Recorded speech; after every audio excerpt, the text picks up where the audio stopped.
Aujourd'hui, on va parler d'un projet gigantesque qui va changer le transport fluvial en Europe, le canal Seine-Nord-Europe.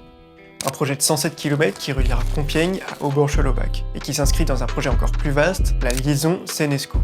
On va voir ensemble la genèse de ce projet, ses objectifs, l'avancement actuel, mais aussi les impacts économiques et environnementaux.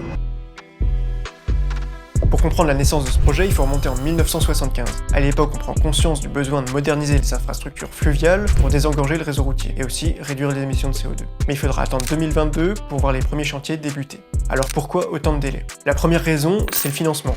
Avec un budget colossal de 5 milliards d'euros, il a fallu des années pour obtenir un accord entre l'Union européenne, l'État français et les collectivités locales. Chaque acteur devait s'engager financièrement, ce qui a ralenti considérablement le processus.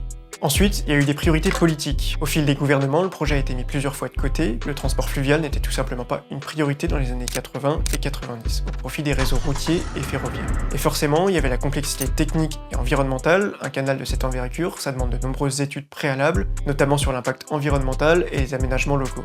Ça a pris beaucoup de temps pour intégrer toutes les parties prenantes et obtenir des autorisations nécessaires.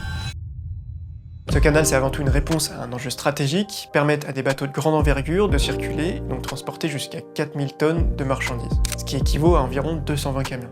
L'objectif, c'est de relier le réseau fluvial français aux 20 000 km de voies navigables européennes, ce qui va permettre de renforcer l'axe économique entre la France, la Belgique et les Pays-Bas. Selon des estimations, le projet permettra de réduire d'1 million le nombre de poids lourds en France chaque année, et jusqu'à 2,3 millions à l'échelle européenne. Aujourd'hui, le chantier progresse bien, notamment dans l'Oise, avec des ponts et des écluses déjà en construction.